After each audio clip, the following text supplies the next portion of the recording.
Alright, this is Eric with Expiring Music Writer. Let me get situated. I do this all the time.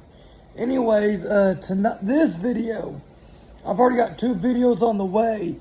One of them is the latest 8 songs that I've written, and I actually missed one, so the next few time I do an update on the songs I've written, I'll include that one. It's a song called April Showers Bring May Flowers. And then I did a Dream Big and Walk by Faith video dubbed Why Do We Forget to Pray and Praise Jesus and God When Things Are Going Good. And it took a long time to edit it to where the damn title would fit in because it was too long. But Eric Stone on the microphone. No, I'm just teasing. I was just doing some. Anyways, I've been drinking a little bit. Drinking natural light. And usually I've been putting a koozie last couple times. It's the same one from the last 2 videos, which aren't on my deal yet, but they're uploading. It says, I'm sorry, I'm a little drunk. William Clark Green. He'll be at the Majestic on the 4th or the 3rd of June. I can say January, June. Anyways, they're having the Steel Horse Rally. I'm not going to go this year. I think I'm going to watch Lori Morgan tomorrow, just across the state line. Anyways, so check out those videos when they're available. Please subscribe, like, comment, dislike, hell, I don't care. Comment, I think I've already said that. Whatever, suggest. I'll be doing, getting back to doing album reviews next week. But this episode is gonna be dubbed. I use the word dubbed a lot. Hang on. Let me get my cheat sheets in order. There's a lot of them for this one.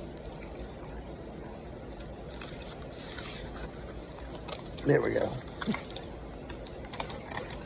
Sorry about that, but I'm not a professional. But I have 277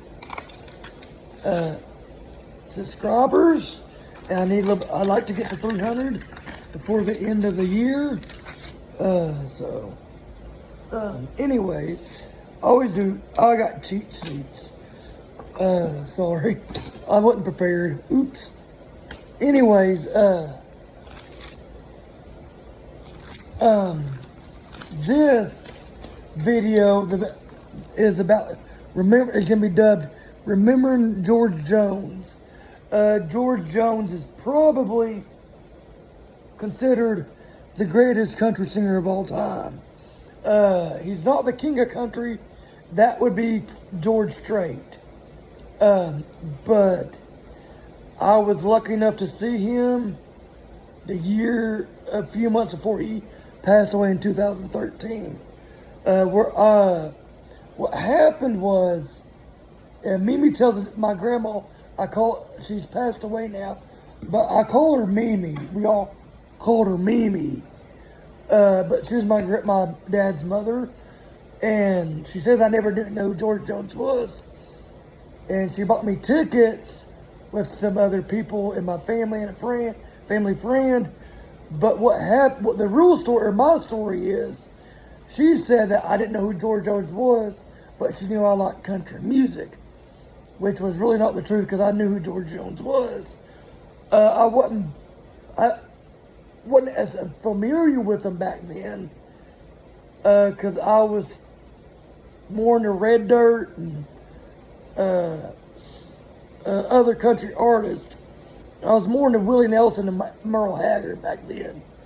But anyways, what happened, I seen where he's going to be at the Fort Smith, Arkansas Convention Center, and tickets were too much for me. So I was like, man, that sucks. I ain't going to be able to go. And then she surprised me with a ticket. And then another story that said is one, my cousin's wife decided not to go and gave a ticket to me. I don't know. So believe whoever you want to. But anyways, so I got to see George Jones literally like 2-3 months before he passed away. It was one of the greatest shows I've ever. It was funny because I was probably the youngest person in there. I was in my early 20s. I mean, I was young. I don't think there's anybody younger than that. I don't know though. Don't quote me on that. But anyways, so, but like George Jones got some, it's surprising when he was born in Saratoga, Texas, on September 12th, 1931. And he died April 26th, 2013. He was 81 years old. Last week, they had the anniversary of his death. And I planned on it that day. But that sumbitch has a lot of information on him. It took me 6 full pages. Or 5, almost 7 pages full of awards and singles and stuff about him. He had a long damn career. And the funny thing is, because he was considered the greatest voices of country music, he only had 13 number ones. And that surprised the hell out of me. Haggard had more than him. Ellen Jackson did, and the most I think is George Strait. The last time I think I checked, George Strait had like 66 number ones. He may have gotten a few more since then. It's been a while.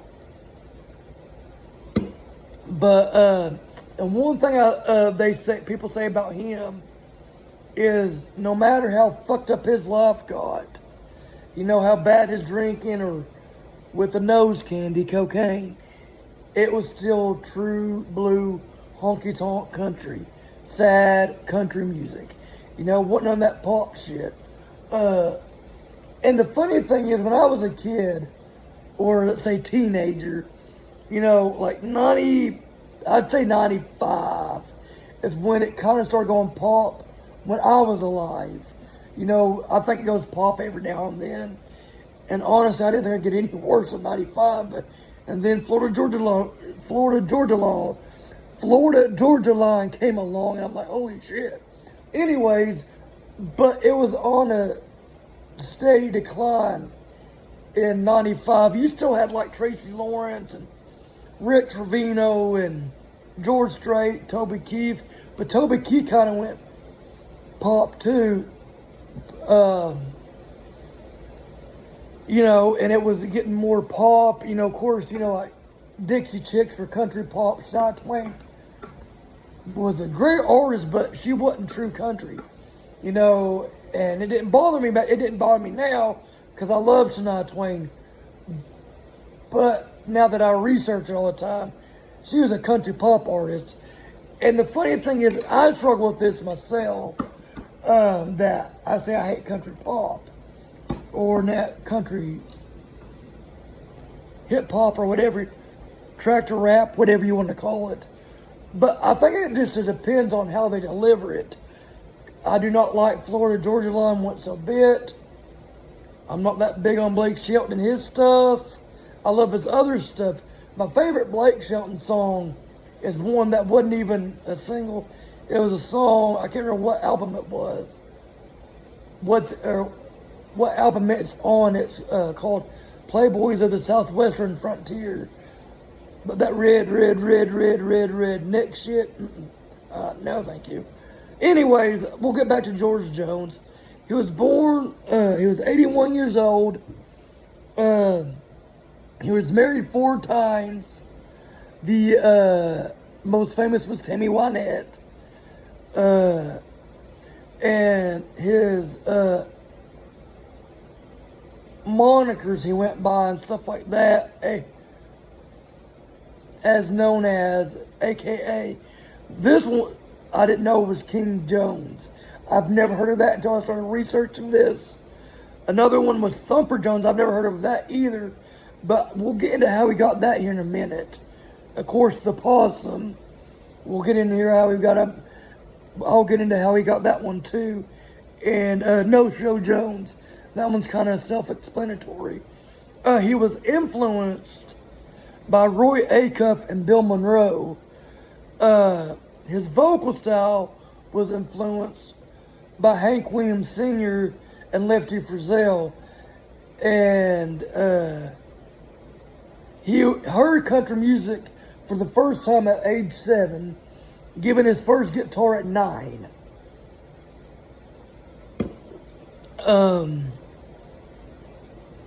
He was a Marine. I don't know how long. It never said.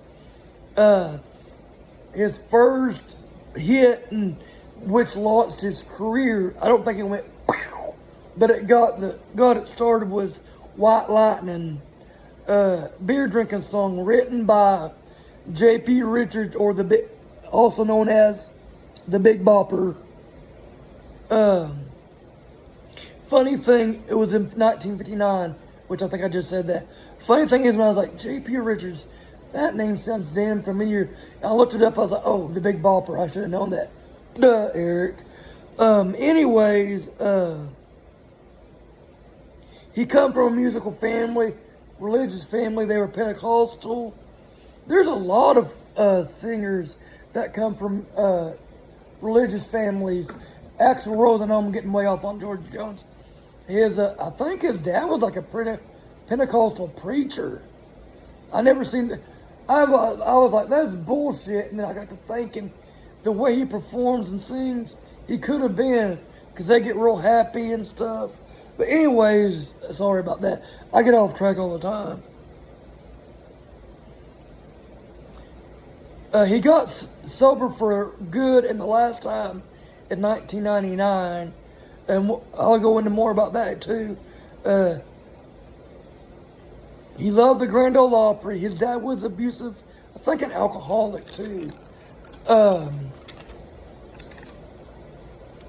He started busking down in Beaumont. The funny thing is, I'm a songwriter, and I'm going to write a song about that. That's going to include about George Jones, and then Mark Chestnut. He's from around Beaumont way.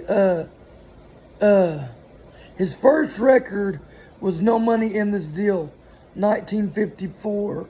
I don't think it was that big of a hit, but that was the first. And the thing about record companies back then, well, I know in the 60s, because I've heard Alice Cooper talk about it, is that they actually gave you time to gain an audience and get the music the way you wanted it, or worked what best for you. If you didn't like it, nowadays they just want a single, and if it don't do no good, they never want to hear from you again.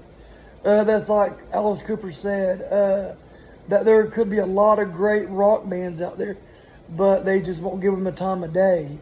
They won't let them mature and grow into like what they could be. Because my personal opinion, if you go back and look at Alice Cooper's catalog, his first 2 albums are shit. But I mean, they were just fun in themselves. I've tried to listen to it numerous times. I just can't. My earliest album I love by Alice Cooper's Love It to Death. Anyways, but I get off track all the time here. How he got his nickname the Possum, he cut his hair short, which I know probably a lot of y'all probably know this. And from the side, it looked like a possum with his big crooked nose. And and he had a little belly too, so that's how he got the nickname the Possum.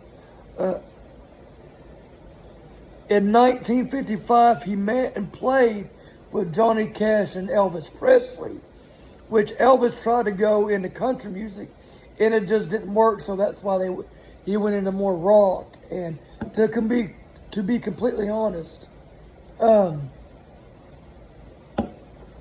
was never that big of an Elvis fan. I like a lot of his stuff, but to me, I mean, yeah, the girls swarmed over him, and he was, I guess, the first rock star, other than, I guess, maybe Chuck Berry. I don't know. Chuck Berry might have been a little bit earlier, but I just think, I like other people a lot better than Elvis. But anyways, and since, in 1956, he was invited to play for the Grand Ole Opry, and sing and play.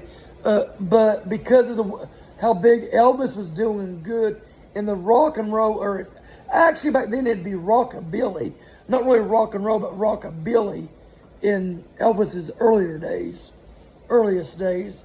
And there was a pressure to cut a rockabilly album for George, or they wanted George to, and he did not want to do it.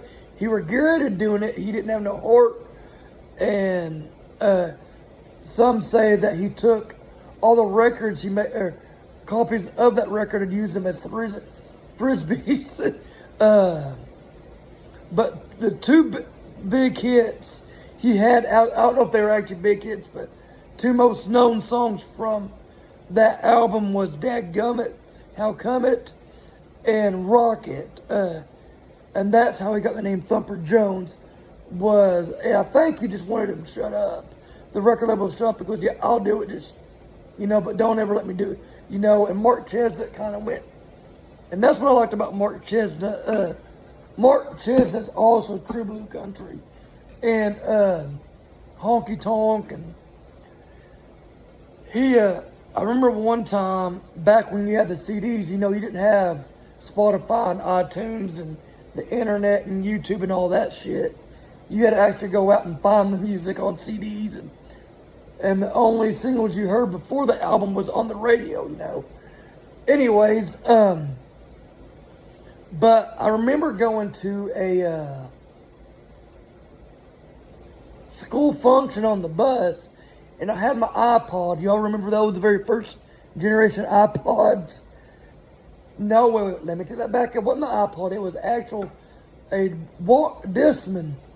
And I was listening to Mark Chesnutt Greatest Hits. And it had, I Don't Want to Miss a Thing on it. Actually, I can't remember if it was the Walkman or the iPod Generation 1. But anyway, I was like, man, that's kind of pop for him.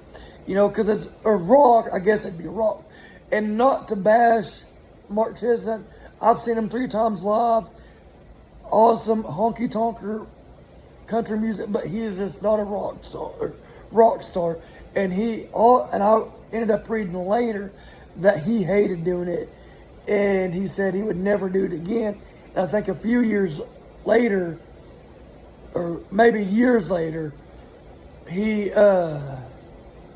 wanted him to do another big rock or pop song, and he says, I'm not doing it, fuck it, and he ended up going back to an independent Texas label, that let him do what he wants to do. I don't think it's made the charts. I think he's got 2-3 albums on that label, but it's back to the basics, of what he did. Anyways, his first hit was Why Baby Why, maybe in 1955.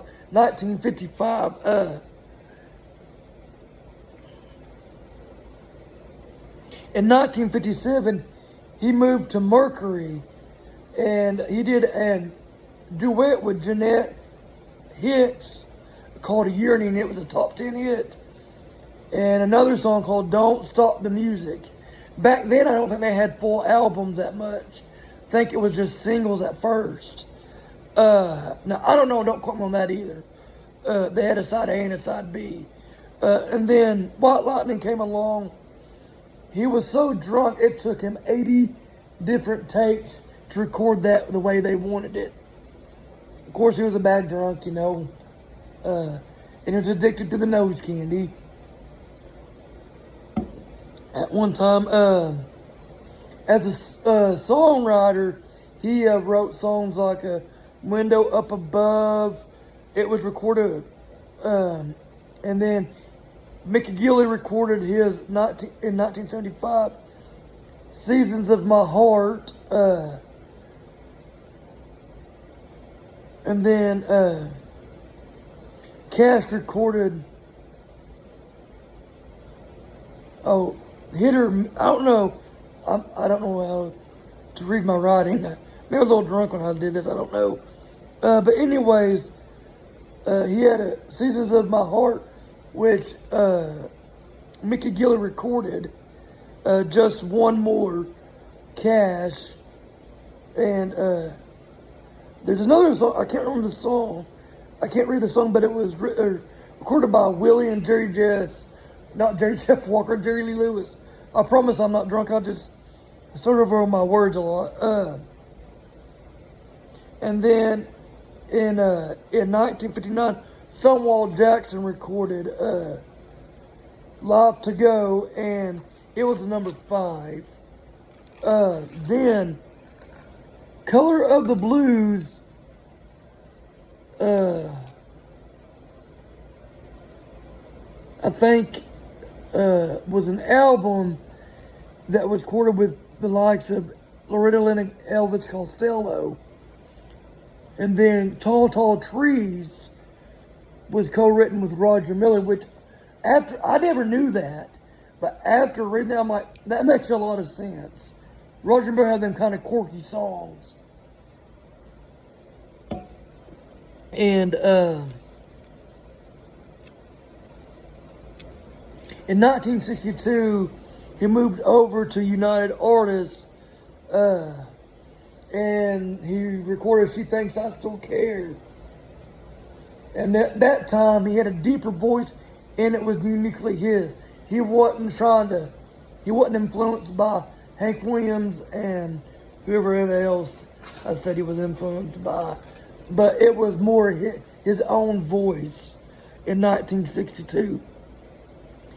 He did a tribute to Bob Wills and had a song with Melba Montgomery, We Must Have Been Out of Our Minds. And apparently he was a Hellraiser on tour, back in them days. And he was backed by the Jones Boys. I think that was his only band. Now I know, members came and went, but that was the band that backed him for, I think, his whole career. But don't quote me on that. Johnny Paycheck played bass in the Jones Boys, and also Lori Morgan was a backup vocalist. And I'm going to see Lori Morgan tomorrow at Lee Creek Tavern in Roland, Oklahoma. Free show at the casino. In 1967, he recorded Walk Through This World. I think that's 1967. He parted away from United Artists. And don't quote me on that, but and then he did Love Bug, which is a tribute to Buck Owens, which I didn't know that. And then he also recorded Things Have Gone to Pieces, The Race Is On, My Favorite, Lies, I'll Share My World With You, Take Me, A Good Year for the Roses, and If My Heart Had Windows. And then, about that time, his alcohol and amphetamine use skyrocketed, and he was in the hospital for the first time. And then of course, I'm gonna talk about the infamous Lawnmower story. Honestly, I didn't know if that was actually true until I started researching this.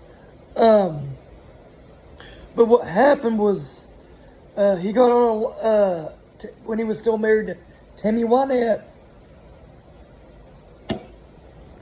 It was 1 a.m, and he was wanting more to drink or wanting more beer or something. And she'd hid all the keys in the house, and he was pissed at her and said, I'm going to walk to the deal. Well, he goes, I looked down and saw the lawnmower, and goes, I noticed the keys weren't in there. Of course, he was really bad drunk. And, and he goes, I hopped on that and drove an hour and a half, 10 miles down the road, or within 10 miles, to the beer store. And at 1 in the morning, at 1 in the morning is when he drove down there. And then Tammy Wynette called the bar. And what George Jones said was pretty funny. He said, well, fellas, here she is now, my little wife. I told you she would come after me. And then he moved to Epic. Okay, that's what right. He moved to Epic Records. And then, of course, that was when he was with Tammy Wynette dating. I don't know if they were dating or married at that time, but when they were doing all their duets, and they were dubbed Mr. and Mrs. Country Music. So, yeah, I told you this can be a long deal.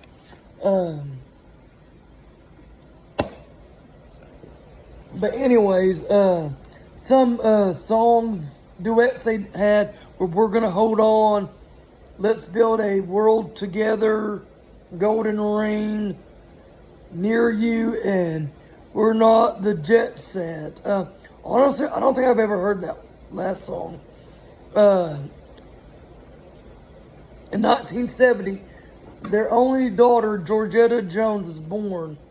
And then that's when he went to his second nut house. And he was straight jacketed and in a padded room for 10 days. And he divorced Tammy in 1970.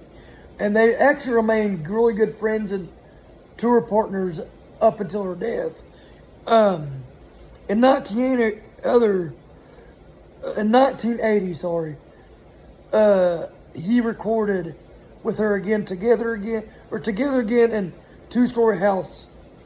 And then in the song, If Drinking Don't Kill Me, Her Memory Will, back then he joked about that was Tammy, song about Tammy. Now, I don't know if he actually wrote that song himself or co-wrote it, or is just one that he recorded. I don't know.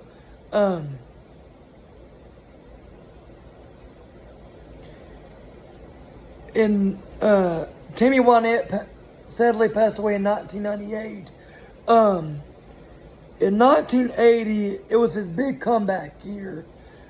He was paired with producer Billy Sherrill, and everybody came as a surprise on Epic, because Sherrill was more for the country pop sound, which was Tammy Wynette's solo stuff, and like Charlie Rich.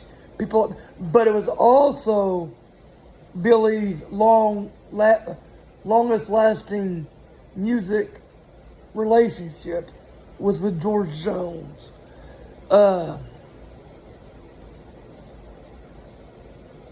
In 1974, the Grand Tour was a number one, and in 76, Alone Again album, and somebody told him it sounded better than Happiness Could Possibly Feel. I can't remember if it was a critic or a producer or somebody. And then in The Door was a number one. And then he co-wrote a song, What My Woman Can Do, with Jerry Lee Lewis. And he also co-wrote A Drunk Can't Be a Man, I Just Don't Give a Damn, The Greatest Lost Classic. That's another song I've never heard either. These Days I Barely Get By, and that was co-written with Tammy Wynette too. In the 1970s, when he really spiraled out of control from his drinking, and a guy named Shug Baggett introduced him to cocaine. So,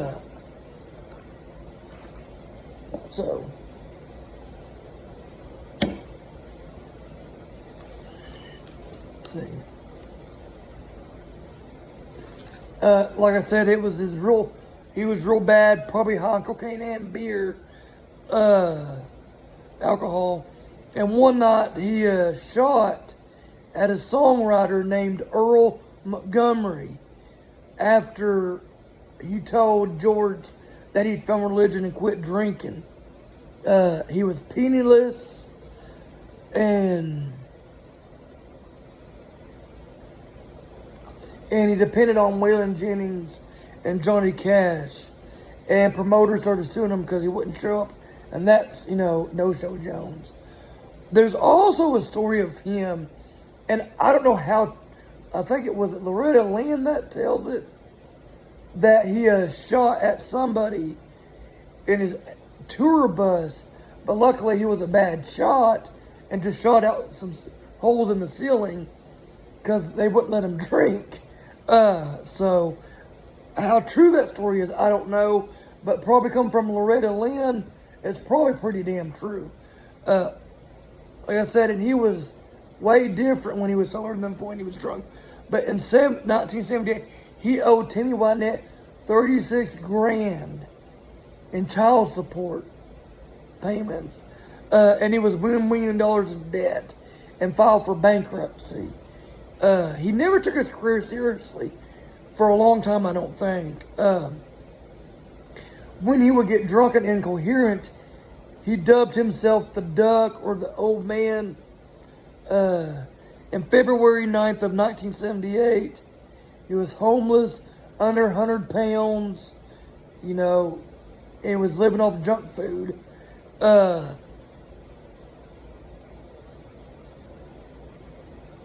It took more than 2 years to complete My Special Guest.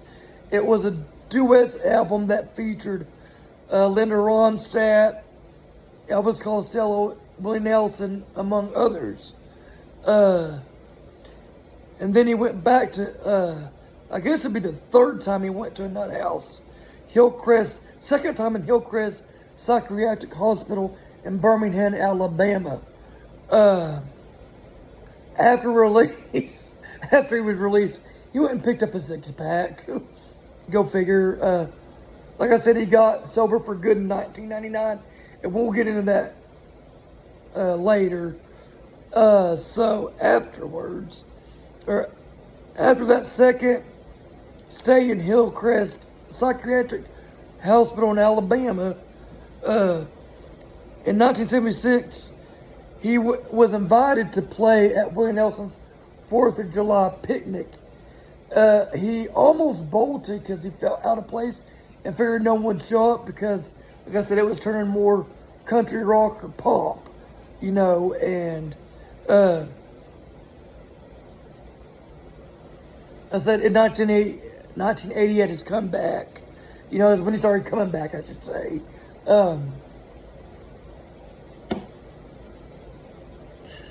In 1980, he did not have a #1 in 6 years, and critics dubbed him off as, just wrote him off.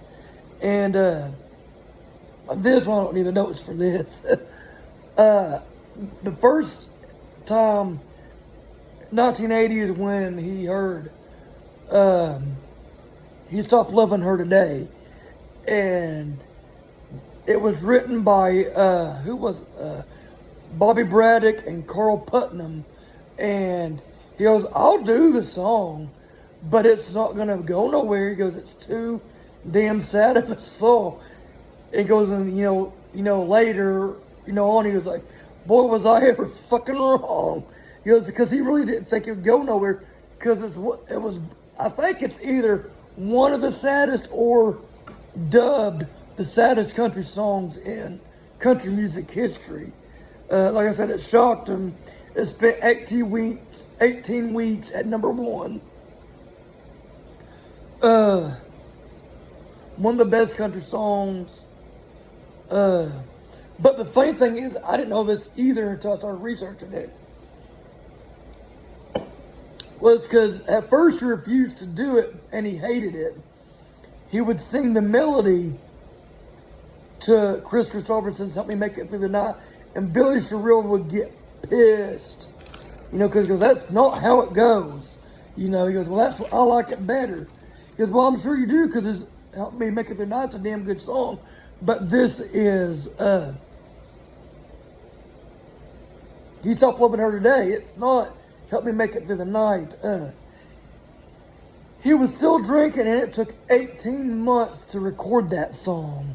But it revived his career. Like I said, he won a Grammy for Best Male Country Vocal Performance, 1980, CMA Song of the Year in 80 and 81. And I've never heard of getting the same, award 2 years in a row, for the same song. I mean, it may be, I don't know. CBS, I guess he was on CBS at this time, and it did such a good job that they renewed his contract. He was still drinking and doing nose candy. He was invited, or he was supposed to perform, he did, but he showed up drunk and messed up when he sang a duet with Barbara Mandrell on the CMA Awards in 1981, and they sang when country wasn't cool. Then he had a bunch of high-speed chases, and then the infamous arrest you can see on YouTube.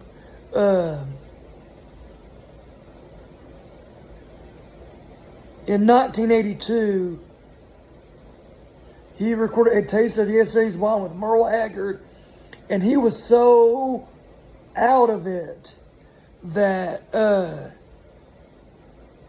like, it was hard for him to stay sober or even get anything done. He goes, but his singing was flawless.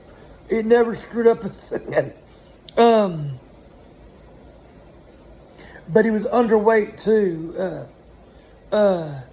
He had 5 hits early in the early 1980s. Tennessee Whiskey. He had a song that he sang with Ray Charles, and another song, I think it was Tennessee Whiskey, I can't remember, that the Oak Ridge Boys sang background vocals on. And I love Tennessee Whiskey. Let's drink some more beer, Eric.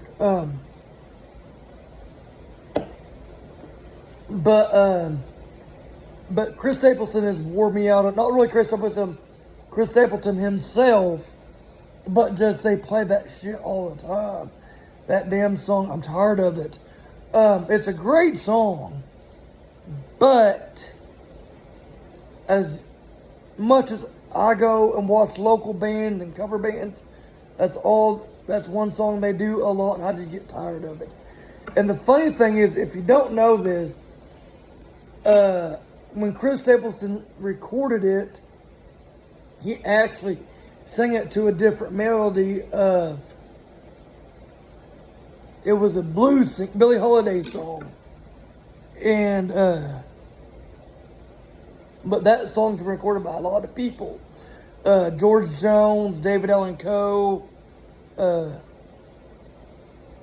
Chris Stapleton, I don't know who else has done it. I know those are like the three. His last number one in 1984 was I Always Get Lucky With You. In 1981, he met Nancy, and I couldn't pronounce her last name, but that was his last wife before he passed away. And at first, I don't think it was a romance thing. She just liked to help people in dire straits, He quit cocaine, I think in 1981. Went to another mental hospital and suffered from malnutrition and delusions. But he quit cocaine for good.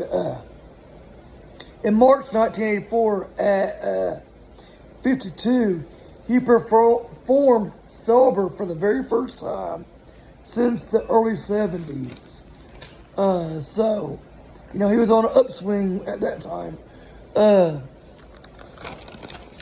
He won, and he made up dates that he had, never shown at No Show Jones for free, and he played back all the promoters because he felt really bad.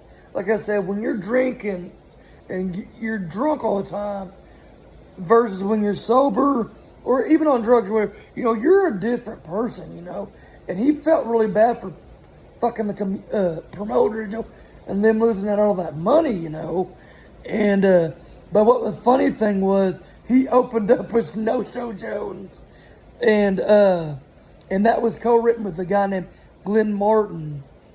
He stressed for a long time, and it took a long time to come to get over that, how bad he treated his family when he was under the influence, you know. He was ashamed and disappointed how he treated the fans, you know, when he was that way. He did 5 albums, including Who's Gonna Fill Their Shoes in 1985, and one CMA video of the year that year. Man, I can't believe I said that when I've been drinking. The last record he did for Epic was 1990's You Ought to Be Here With Me. And it didn't chart that great. Even with the Roger Miller penned title album, or title track, which, and another song called Hell Stays Always Open, or Hell Stays Open All Night. Then he switched to MCA, and he's recorded Along Came Jones in 1991. 2 singles, I guess that album only had 2 singles, and they didn't crack the top 30, even though it sold better than his previous album, Along Came Jones. No, I mean, sorry. You Ought to Be Here With Me. And then he got to the point where he just lost all respect for country radio because they wouldn't play him because he's too country. In 1992, he recorded Walls Can Fall, and that had 2 novelty songs on it, Finally Friday and I Don't Need Your Rocking Chair, which poked fun at him because he was getting up on there in age. Despite the lack of radio play, he toured and still recorded. 1996, he was inducted to the Country Music Hall of Fame by Randy Travis. Then he come out with an autobiography called I Live to Tell It All. And we're almost through. We're getting there.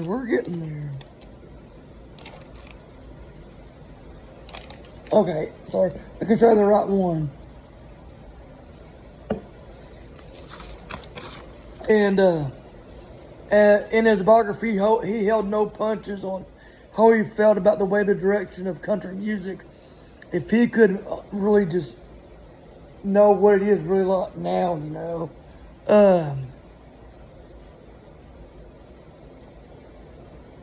Like I said, he didn't take his career seriously. I don't know if ever or still,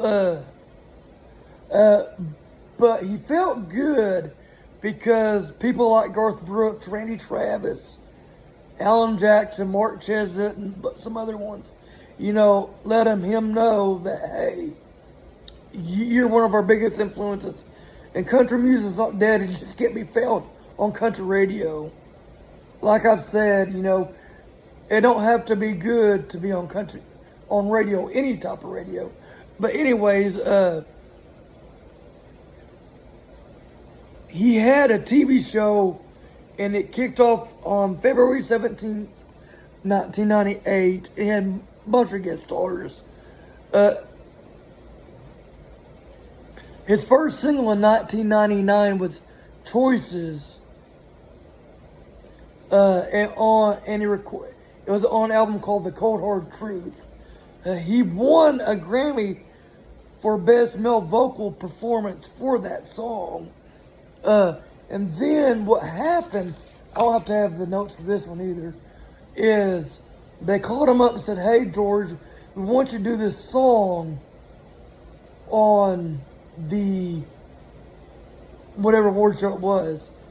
but they were going to cut it down to like a medley or like 30 seconds of this song or not very long. And he got fucking pissed and he didn't even show up.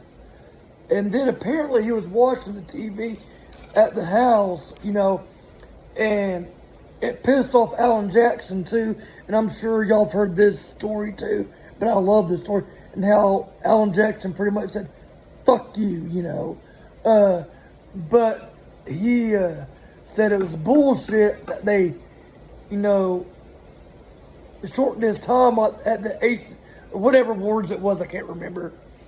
And during the middle of his set, he told his band before, he goes, if I give this certain signal, go in to do what I say. And I'm like, okay, they didn't really know, but they went into choices.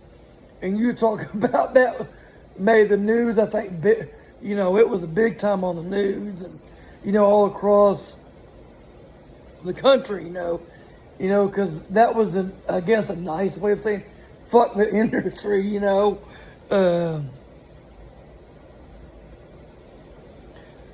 But on March 6, 1999, he had his four-wheeler accident. Well, I don't know if it's a four-wheeler, but like a utility vehicle. And he was released 2 weeks later. And he pled guilty for drunk driving, said he still hadn't stopped drinking yet. And I guess it scared him so bad, it put the fear of God in him. And he said, God, if you're out there, take this liquor from me and don't ever let me drink again. And he quit, you know, he didn't even, because at that time he wasn't drinking a lot, but he would drink a glass of wine at dinner or have a few, you know, but then he quit for good. You know, it put the fear of God in him. That's why I say God works in mysterious ways. He didn't, I don't think he even wanted the taste of it. I don't know for sure. But afterwards, in 2003, I guess a few years later, about 4 years later, he had come out with a gospel collection in 2003. 2008, he was honored with the Kennedy Center Honor. I remember watching that on TV, and Bush actually told him, George W. Bush, or either, I can't remember if it was junior or senior, said that he had a lot of his music on his iPod. That's pretty cool to know that the President of the United States, you know, has your music.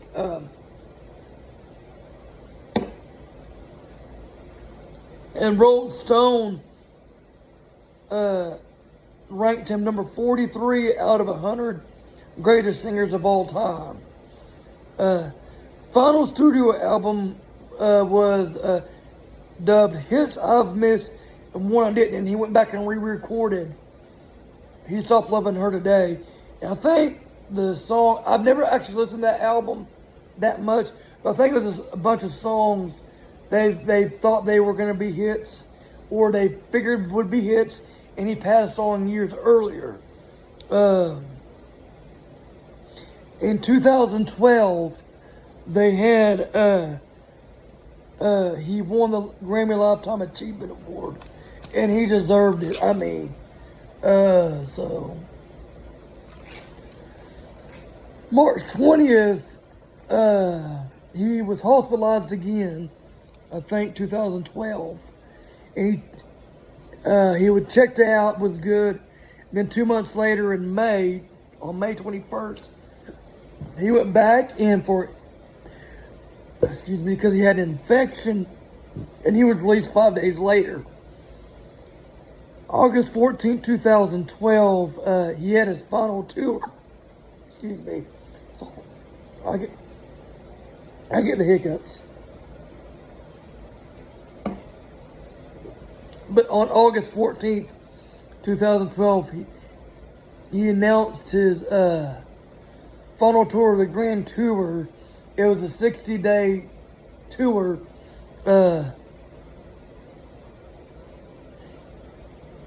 His final show was supposed to be at Knoxville. I don't know about Knoxville, but Bridgestone Arena on November 22nd, 2013.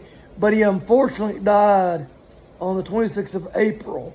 You know, so he didn't make it. But like I said, he lived a really good life. You know, deserving one of the greatest country music artists of all time. You know, he had his demons, but still, you know, everybody's not this perfect. Only God is perfect. So that's all for this. I'm going to talk a little bit more, but I'm going to just yak, finish my beer. But he played a major influence on everybody in the country music world, and probably other people too. You know, Willie Nelson too is that way. But I'm about to get off here. Like I said, it's going to be a very long video, but it's very deserving. Rest in peace, George Jones. Inspire music writer Eric Stone. Subscribe, share, like, comment, dislike, whatever. Suggest, and I will see y'all later. Oh, hang on.